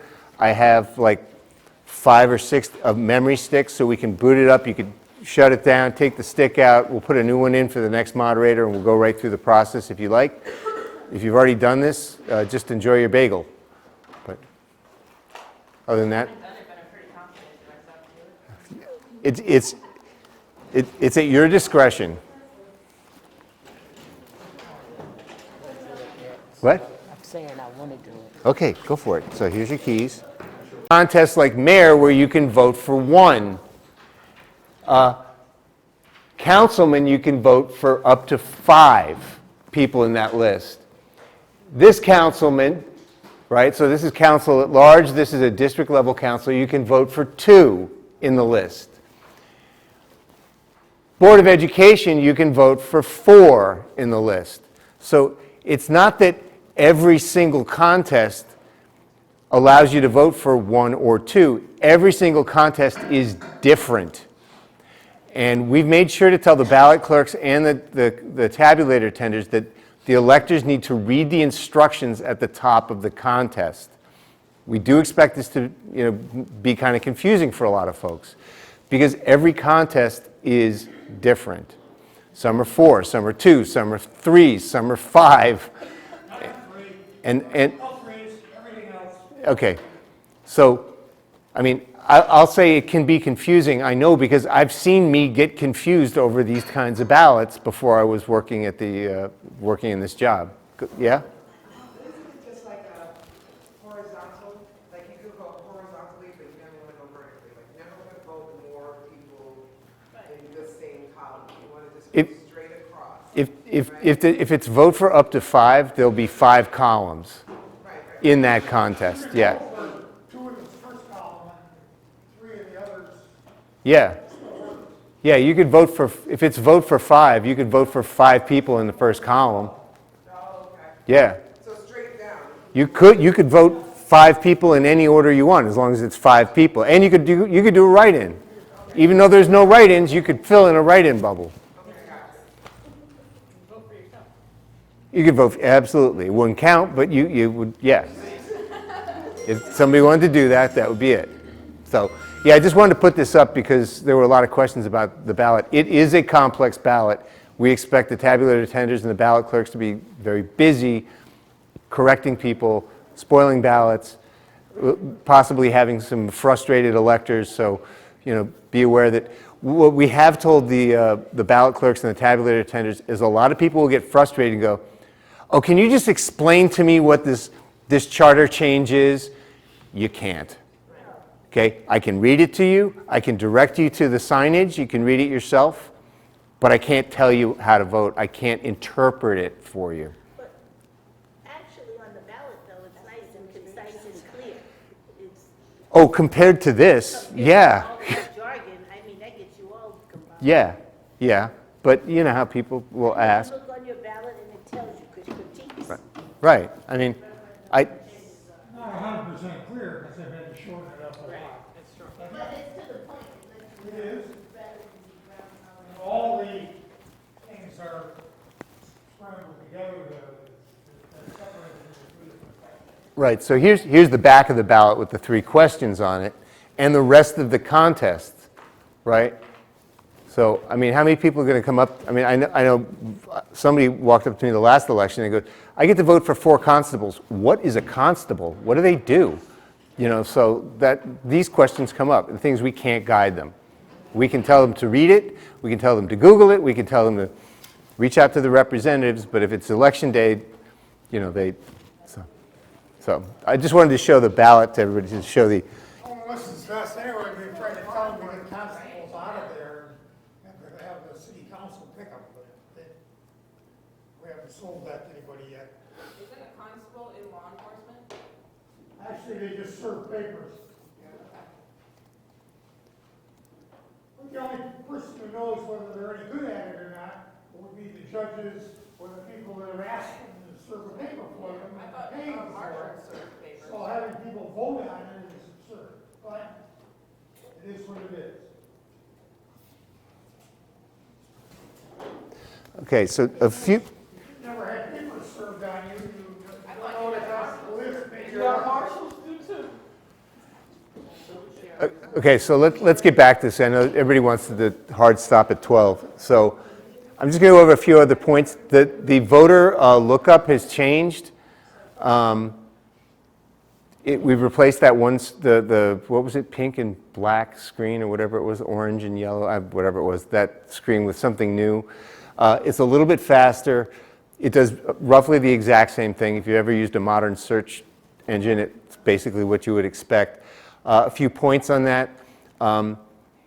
It only does birth year and month, not birth day. We've removed that little field there because that's all we have access to. So if you are looking at someone's driver's, if the assistant registrar is looking at someone's driver's license, just know it's year and month. You can add to that year and month the first couple letters of their last name, the first couple letters of their first name to do a more refined search. When you get to the next page and you actually look at the elector, it should, by the time we get it out there, tell us where the elector's supposed to be voting. We've told the assistant registrars to please call us at City Hall before they send someone to another location, because it didn't work very well in the last election. So we're a little hesitant. We don't want to send people all over Norwalk and they get to the wrong location. So before the assistant registrars forward someone off to another school, we've asked them to call City Hall just to check, because we really want to make sure if we do send someone across town, that's the place they need to go, because we understand how frustrating it can be. So that's one of the little changes. We talked about curbside a little bit, about how they'll be calling. If the phone rings, so yeah, by the way, if you have your moderator's phone, it's an unknown phone number, you got to pick it up. It's everyone's instinct to not pick it up, and in this case, unfortunately, we do, because it might be someone sitting out there who wants curbside. So yeah, we got to pick that up. It's up to the moderator to make sure that an assistant registrar and 2 members of different parties, at least, or maybe a you and a party member, go out and service the elector. They go out and get their ID, they bring it back, they check them in just like they were there. They bring the ballot out to the car, and a folder, a privacy folder, and I would highly recommend having a clipboard. This is a long ballot. It's a 17-inch long ballot, so filling it out on your lap is not right. And yeah, I think you have to wait there with them while they figure out all of the questions that we've just been going through. Right, so you have to wait for them. Once that's done, you bring the ballot back and run it through the tabulator as we would normally. Are you going to provide the clipboards? I'm going to what? Provide clipboards. I believe, yeah, they should be. They have clipboards, I don't think they're 17 inches. They're not 17 inches. No, they're smaller clipboards, but you've got to have something to write on because it's a big floppy. I don't recall seeing one, that's why I'm asking. We did have some. We did have some in curbside. They were regular 8x11. They were okay. At one point. Right, but at the polling locations, yeah, I don't know. That's a good question. Let me try to remember to ask Trinette about that, because she would know the answer to that. Thank you for bringing that up. If we can find bigger ones, we'll get them. Yeah, sure. Okay, so the next thing, I'll just, how many what? 17 inch, I'm not sure. Yeah, they have. WB Mason sells Yeah. them. I wouldn't have heard anything. Yeah, I'm sure you can find them. Yeah. Okay, so the one thing that may happen, I'm going to go quickly through this because it probably won't. In very busy elections, we can still accept absentee ballots on the day of the election. So an absentee ballot that was sent out to somebody weeks before the election could be returned on election day. To City Hall, by mail, or show up in a drop box. If that occurs, we want to make sure that the people who are counting those ballots can be assured that the person hasn't cast a ballot at the polling location, right? So what we will do is we may call you, or someone may call you and say, hey, can you make sure that Matt hasn't cast a ballot? We've got this in. And you'll cross them off in, I think it's salmon colored. Salmon colored, yeah. Just as long as they're crossed off, if there's a lot of those, what we might do is send you an email with a list. And that email you can get, the assistant registrars know how to do this. And then walk over to the checker. That email will also show up on your phone. So you can walk over with the phone and go, okay, show me Matt, show me Stuart, show me Carrie, show me, okay, and then go through all those and go, great, none of them cast a vote. We've marked them all as having voted. We can now get back to the AB team and let them get on their way. Again, I don't think it'll happen by email this time. It'll probably just be a phone call, but just be aware that that process is taking place. And it's very important for those of us who want to complete the process at the end of the night, because otherwise, we'd have to wait for all of you to come back with your checker books before we could even start processing absentees, and that pushes the whole evening back for everybody. So,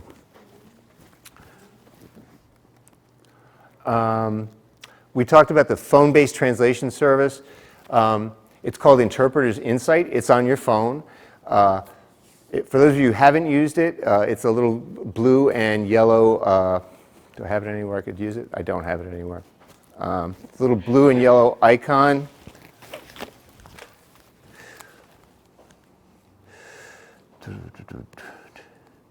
There it is.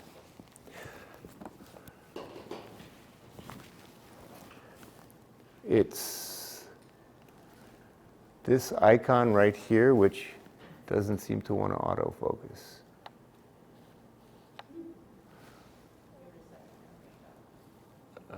Come on. No, it's a blue and yellow icon. Is that? Okay, well, that's not going to work. It's a blue and yellow icon called Interpreter's Insight.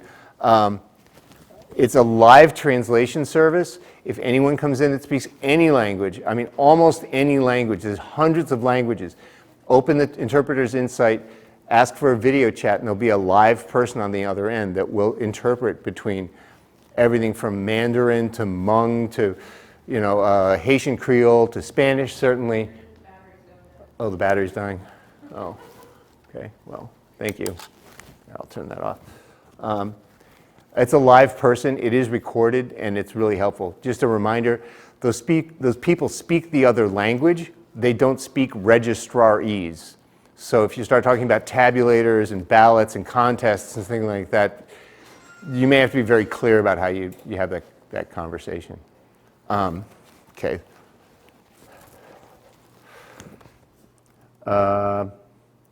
So let's see, we've already been through how the tabulator is accepting all the ballots. We're handling exceptions. We talked about ballot jams. We talked about the voter lookup system, tabulator operations. So this is the script that we gave the tabulator tenders, by the way. Thank you for voting. Please place your ballot between the green arrows on the top of the ballot box. If you've seen these tabulators, there's green arrows that sort of point towards each other. We heard a lot of folks in other municipalities were having trouble when electors would show up. They were confused, and they'd try and put their ballots back here. They'd try and put their ballots up in here, because they do fit right in there. That's nice, right? They'd try and fold their ballots up and stick them in like this. So we tried to make it as simple as possible between the green arrows, push it all the way in. That's what we've asked the tabulator tenders to announce. We'll see how that works. I think it worked fine in the last primary. Let's see, just a few more points on the ballots. There's three types of errors that can occur on the tabulator. An overvote, which we talked about, a blank ballot, which we also talked about, and then something that's called an unclear marks or unreadable mark. I think we only had one of those in the last election. The tabulator will tell you when there's an unreadable mark. Those have to be hand counted. A lot of this we went through. We talked about ballot jams. We talked about the auxiliary bin. We're not going to have another break. Talked about closing the election. Okay. Okay, so now let's get on to some of the more interesting stuff about hopefully the checker's return and the ballot clerk's return. As moderators, you know that at the end of the night there's a 3-point reconciliation that takes place, right? Call it the election reconciliation, or there's different terms for it. The first thing is the checkers numbers. The checkers have to provide, whoop. That's all right. The first thing is the checkers numbers. The checkers are given a checkers workbook, which hopefully my battery isn't dying here.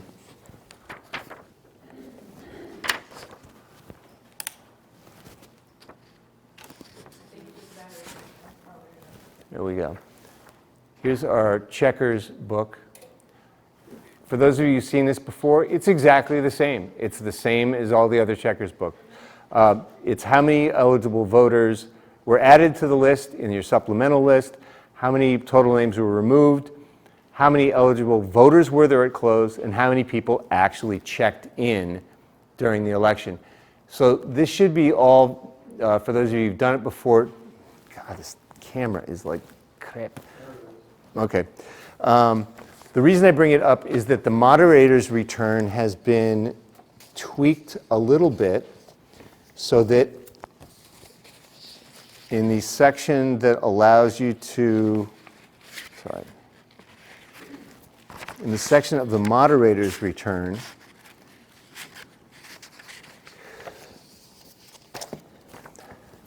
where you have to put those numbers, it's the exact same form. And there's just 3 lines. So if you have 3 checkers, you would copy their numbers from each of those lines into your report. Okay? We tried to simplify it so it's exactly the same. I know that there was some discrepancy between the moderator's return and the checkers book return in the past. Now it's basically copy their numbers into each line here.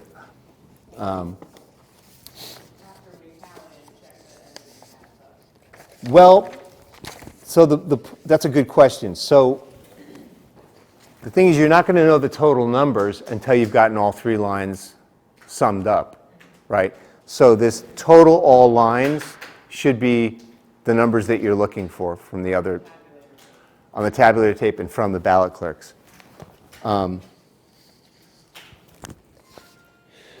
Okay.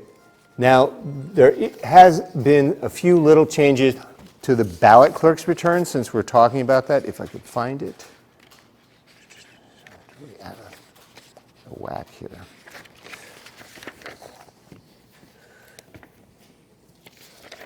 Okay. Now, the ballot clerk's return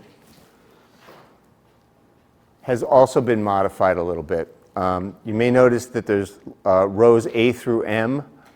I think there were 3 more rows in the last couple of elections, and most of them had to do with the number of packages of ballots that had been received.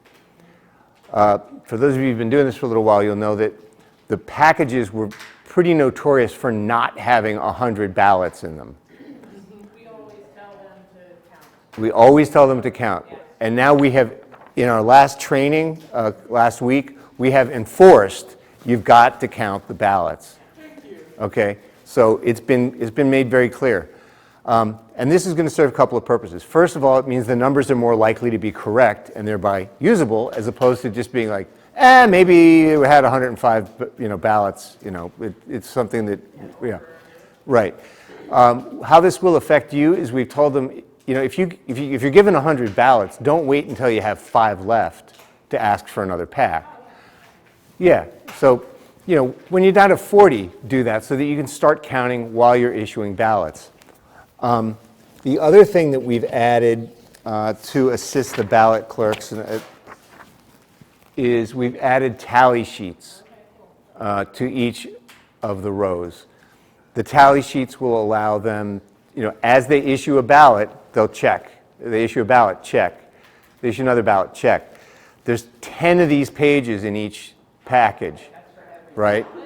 So each ballot clerk, if you switch ballot clerks in the middle of the day or someone takes a break, can have their own page. That's for a single ballot or a pack? This is as they're handing them out. So when an elector goes through, we hand you a ballot, I do a check. Does that make sense? So that you chop like 10 of those in their book? Yeah. Yeah. And no, but they count them all out. They count them all out, so they have 100. Now Carrie comes up to, yeah. It's still doing the tally marks. Right, so Carrie comes up and I got to give her a ballot, right? I've given out my first ballot, I mark 1 here. Go my second ballot, 2. I just want to make sure it was for ballots and not packs. It's for ballots that are handed out, including spoiled ballots. So if somebody comes back to exchange a ballot, we're handing out another ballot, we got to mark it again, okay? And just to make clear, that means that this number should line up with line D. This should line up with row D on the ballot clerk's return, okay? So again, these are little tweaks that we've made to try and... They have to sign off on it, because then they're kind of held accountable too. Yeah. Diane? Hey, that's amazing, but I just realized that too, like, in that same predicament, if they're spoiled, if they check it out, can they just put a test and then keep going? So then that's also a good way of just monitoring that. That would be great. I mean, we haven't told them to do that, but yeah, that's a good idea. Yeah, to let you know that this is a replacement. So what it means is at the end of the night, the ballot clerks have two ways of coming up with their numbers. They can look through this and do the math there. They also can do the math of how many were I given versus how many were handed out. Because I think the ballot clerks have historically been kind of a weak point in that three-way check. So we're really hoping this will be better. I've never been a ballot clerk, but I know that the ballot clerks that use these tally sheets come back with numbers that are really close. So that's my perspective of the ballot clerk system. Right. And the other thing is that with this system, if for some chance that an elector moves through the first line and they issued a ballot by the ballot clerk and then they need to spoil their ballot, but they go to a different ballot clerk, those numbers will wash out when they hit your moderator's return. All right, so don't bother doing it then? Don't bother putting the S? You could. I mean, it's good to know how many spoiled ballots you have in your envelope, if you need that. But I'm just saying, if for some reason an elector goes to a different ballot clerk to get a ballot, Can we direct them to go to the same clerk? you could, but you don't need to. It's your call. I mean, instinctively, people will go to the person who gave them the initial one. But in theory, it could happen. We always did that. We always had them go to the same. Yeah, if you do that, that's great. Yeah, because that way but in practice, they don't have to. Okay. Right. I just always They have good ideas, as a matter of fact. Keep a better count. Yeah, you keep a better count. Everyone you're issuing. We always send them to the same person. So that's what we're doing, we're sending people to get another ballot from the ballot clerk, and we're like somewhere else. Under what circumstances? Hold on. I know it's spoiled, but I thought as a moderator, I need that person to get a new ballot. Yes. Not send them by themselves. Oh, no, you can escort them. Yeah, that's fine. No, that's fine. Let's just send them to get a new one, like. Right. Someone can escort them. In practice, sometimes you can say, oh, yes, you can go back to the ballot clerk. It depends. If you want to escort them, please. Yeah, that's absolutely fine. I thought we were supposed to, I didn't know people could just ask for a new one. No. Because the moderator Well, the said. ballot clerk won't give them a new one unless they hand them a spoiled one. So, but usually Hold we on. just talk. You may walk them over, or you may call the ballot clerk's attention, and you just talk to each other. Tara? I agree with this young lady here. You have to take control of the polling place. It's not you can or you can.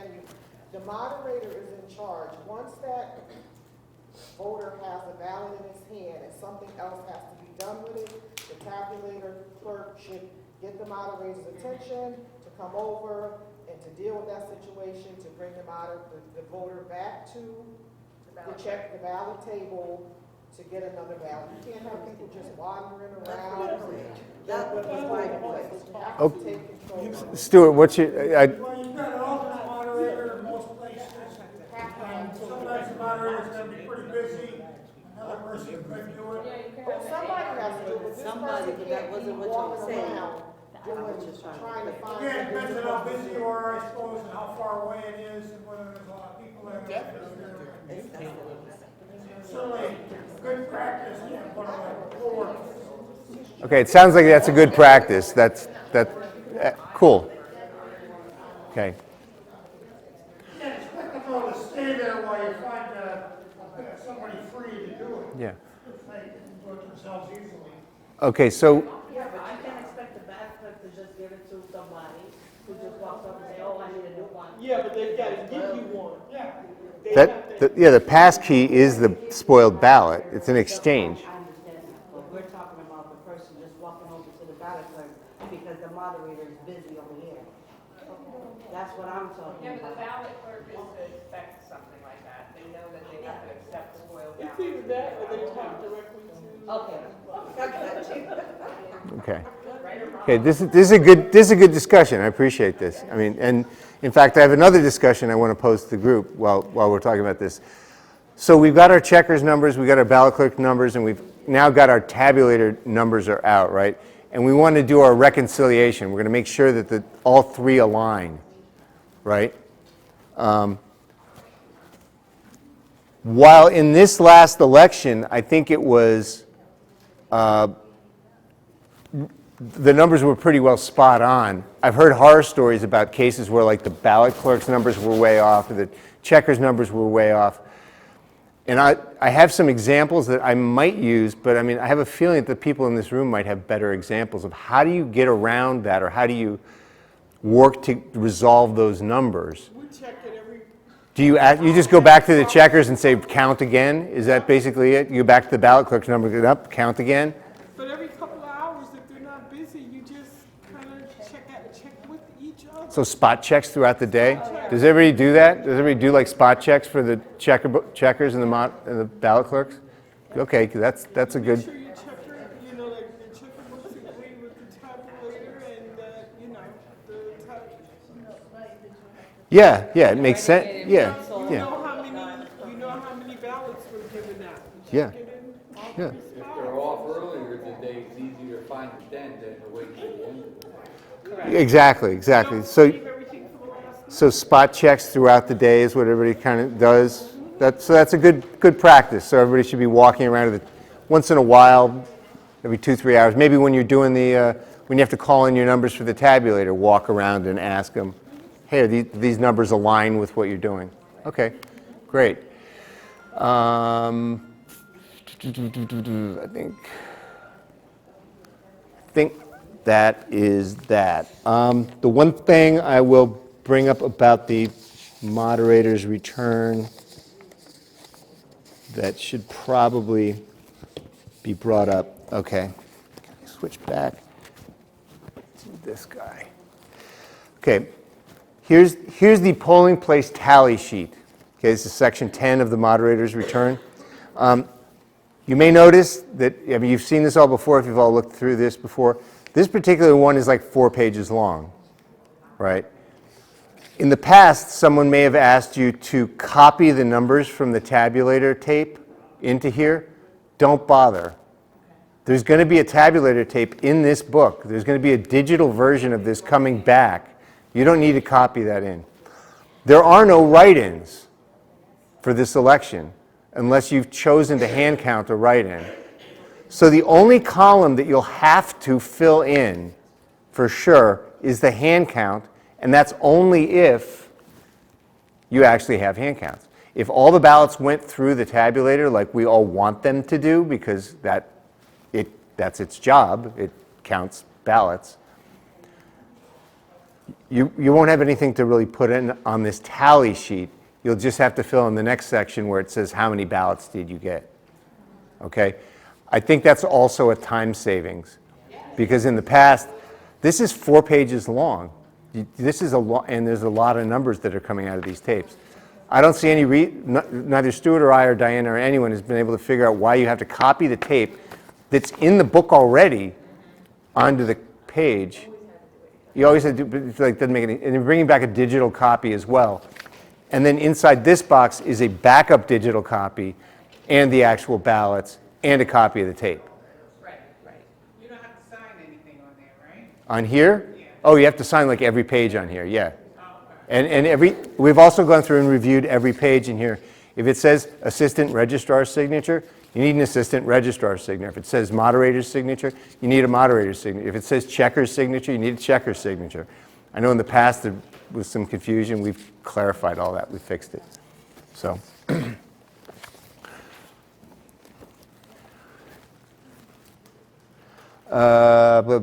Disposition of ballots, we went through that. Certificate of closing the ballots, we went through that. Okay, so yeah, just to wrap up, the last page will have your zero tapes on it with the system startup, and we'll have your closeout numbers with the write-ins page on it. There are 3 tabs that generally are not broken. That bottom tab is not broken, the one that's right underneath. This one's not broken, this one's not broken, and the rear access panel will probably not be broken. There's only 3 of them that we have to break. In theory, yeah, but I'm not going to say that because if you have to clean the optics, you'll do this. If you have to clear a ballot jam, you'll do this one. If you have to clear a ballot jam, you may have to open the ballot box. I'm not. In general, and if everything goes to plan, yeah. Have to break. Yeah, but and remember, there's a picture of all of it and they're labeled 1, 2, 3, 4, 5, 6. And you can see the picture of where 1, 2, 3, 4, 5, and 6 is. Usually the order you have to cut them too. It's usually the order that you have to cut them, yeah. And if you have any questions, there's a video on our YouTube channel that you can review over and over again. And again, I know that moderators had that video on their phone while they were opening and shutting things down. The video was also in poll workers, right? Yep. Yep, the videos, those videos are all over we have playlists now for each role. So you can go look at your moderator's playlist, and then there's like an assistant registrar's playlist. Diana? I don't know if this happens for everyone. Some of those videos, like, I actually can't use on my computer. I can only use on my cell phone, or it'll like literally like crash or do something. So I don't know if anybody else is having those issues. I don't know, because several years, it's been a couple years that I can't use it off my computer. I can do it on my phone. A couple of years. So it's not just this set of videos? I changed computers. So I don't know, Oh. and it's almost like the last computer, like it crashed my computer. So I don't know why, it's two different ones, and it's no problem on my phone. Okay. I watch them a lot, but I don't know why. I don't know why that would happen either. Can't get into the Okay, I'll help. Just send me an email and I'll hook you. Okay, okay. Okay, so where are we?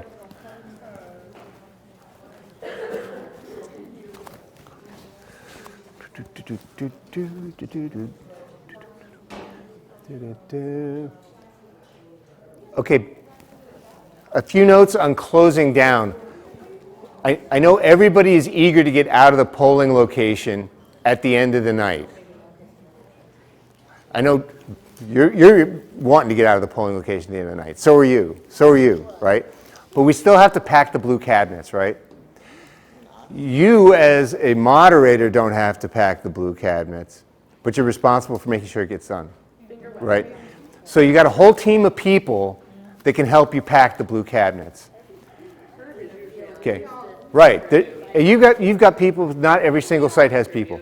Okay. There is a picture on the inside of the blue cabinet of what it's supposed to look like when it's all packed up. Okay? Okay, so that's how it's supposed to be packed up. Please direct your ballot clerks and your checkers and your demonstrators and anyone else to help you pack the things. You're going to be done with this very quickly, and it's the first thing that has to go in, right? Because you'll have this packed up and sealed. Go in because the memory card and stuff is in it, because we used to just leave, somebody would come and put the tabulator, the big machine in, because we already took everything with us, so now it has to go back in. It has to go back in the blue cabinet on the left side, right? So it gets put in there. It's a two-person job, most likely. I mean, I can do it on my own, but it's most likely a two-person job. There is a video for how to do it on our YouTube channel if you want to watch. And we've made sure that it's in my signature block. I think it's like at ROV, or at Norwalk ROV. Does anyone know it offhand? I don't know it offhand. If not, you can go to YouTube and Google Norwalk Registrar of Voters. It'll come up. Norwalk CT Registrar of Voters. Oh, okay, yeah, because otherwise you end up in like Cleveland or outside of Cleveland. So yeah, please make sure to get the blue cabinets packed up. The tabulators belong in the blue cabinet. The IVS machine does not. What the moving company is expecting is a big blue cabinet, an IVS machine like this, which you're all aware of, and a bunch of privacy booths. If there's anything else left out, technology or a tabulator, they're going to leave it. I know this because I've seen them leave a tabulator behind because it wasn't packed in the blue cabinet. And they went, hey, that thing about the size of a washing machine, were we supposed to get that? And we're like, yeah, go back, please. So please pack everything up. Like I said, you don't have to do it, but someone has to pack everything up. Yes? How are we doing on text this year? Because the next thing that has to go in the cabinet is that tech box on the bottom. We can't pack it until the tech has packed it. So we're a little bit hostage. Okay. I can try and resolve that for you, but there's one way I can do it is to tell people how to pack up the yellow tech case. It's actually, it's pretty easy. Hooks and hang it on the top or something. Or you could do it yourself, or you have somebody, do it, and it's pretty straightforward, right? I mean, if you want, I'll show you how to do it. Here's the overview. And by the way, if Tyler, you're watching the video, plug your ears now. If you open the yellow tech case, there's 2 slots on the side, and there's a center compartment. You put the laptops in the slots on the side, and if it has a wire, put it in the center compartment. That's it. It's that easy. It's not rocket science, right? As long as we're clear to do it, because. I'm going to say you're clear to do it if you're comfortable doing it, because it does involve pulling a lot of USB cables and wrapping things up and doing all that. If you have somebody there who goes, yeah, I can do that, just ask your tech. When I was a tech, I would ask each of the moderators, are you comfortable doing this? Are you comfortable doing this? And at some point, I'd find one group that's like, we can't do that. And I go, okay, that's where I'm going to start. And the other sites, usually do it themselves. So I don't want the techs to hold anyone hostage, right? Well, and it's not their fault, but. It's not their fault, but if they have 4 sites, they're not done till 10 o'clock, and we all want you back here way before that, right? So yeah, if you can, but don't leave it out. That's the point. Don't leave it out, because some kid is going to come across and go, hey, look, a free laptop. Put it in the yellow case. Put the yellow case in first. Of course, the other hostage moment is that you want to leave that communication system up while you're shutting down the tabulator in case you got to get in contact with us, right? So you may not want to shut it down right away until you've got your tapes and you've got your memory stick pulled out. But yeah, quick overview. Open the yellow case. There's slots on the side. The laptops go in the slots. If it has a wire, it goes in the middle. That's basically. There's another idea here too, Some of you have got to have a nephew, a cousin, a kid who turned 18 fairly recently and spends their entire day on their computer and doesn't play sports and doesn't do anything else. You all know those kids. And we could use more techs. We'd like to have one at each polling place, but they've got to be good with the cell phones and the equipment and the cameras. There are people like that. Yeah, but they have to be 18. My 14-year-old. They don't have to be 18. They don't have to be 18. They only have to be 18 to touch a ballot. We found that out. So they can be over 16, and since techs aren't actually a state-required position, the registrar has some leeway. I know there are kids like that you all know. Yeah, we have high school interns that we can use for certain things, but we just can't let them touch a ballot. So. But we would definitely like to have people like that we can train that do our equipment and are good with equipment. We keep looking.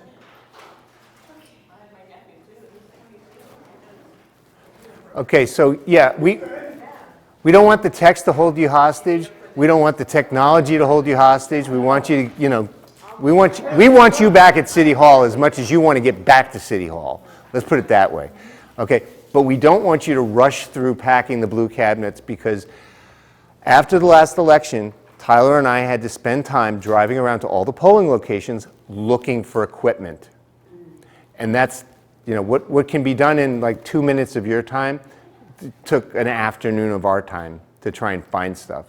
And I'm saying we were looking for laptops. We didn't know where the laptops were. We didn't know there was an IVS system. We're missing an IVS system because we didn't know what it was, where it was. So like it was big enough stuff that we would say, please take the time to pack the stuff up correctly so that we don't get lost.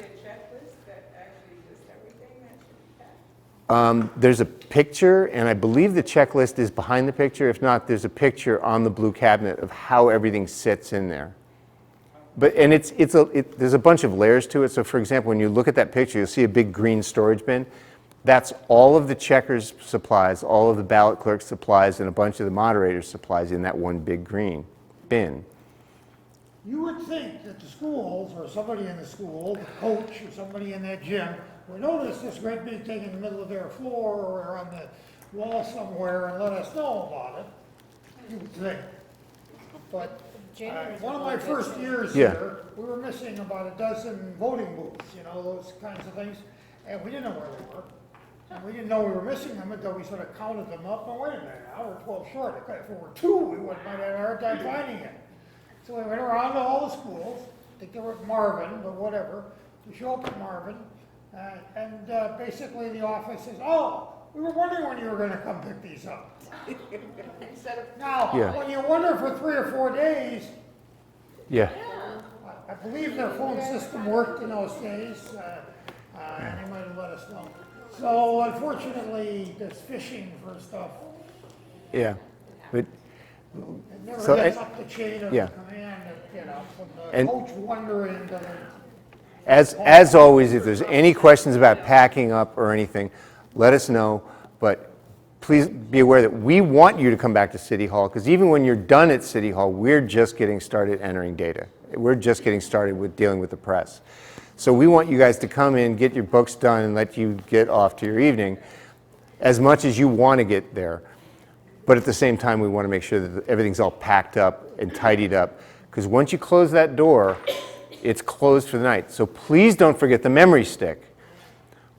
Please don't forget, to fill out the return. Take the time to do it. An extra minute or two just doing an internal check is worth it. We would really appreciate that. So I think, Send us your nerd relatives. and send us your nerd relatives, yes. Yeah, please do. And we pay. Yeah, yeah, and I think we have, John, how many sites do you have this year? 2, 3? 2, okay, so each tech has 2 sites, I think. So we have enough techs to cover 2 sites. There's a lot to be said for running 2 precincts in 1 site, though, for that. So we actually only have 12 buildings, so. Well, he's got a car, he can go like you did. Right, right, and we can zip around, but I think everybody, especially if it's a slow election, at 7:45, you're starting to pack up, you're starting to get ready. You can, if you follow this procedure and you're comfortable with it, you're done with this in 2 minutes. Your ballot clerks and your checkers, they were all set, you're done in 5 minutes. You're out the door by 8:20, you're back, it could work real well, or I'm knocking on wood here, but it could work real well. You guys are done real quick. Our numbers after the Democratic primary, we were done at 9:17. So that was everything done and out the door. We were still trying to pry them Now- into the state computer system. It took us 3 days to get the data into the state system because it was such a disaster. Yes, there's that, but that's not on you guys. Yeah, so. Don't be bitter, Stuart. Oh, you have no idea.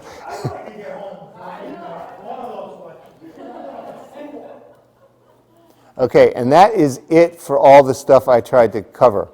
I'm here as long as you want. If you want to come up and play with the tabulators and start and shut down, again, I will make more memory sticks, as many as you need. If you need to learn anything else, you have any questions, I will stay here as long as you want. But other than that, thank you very much. I appreciate it. Let's make this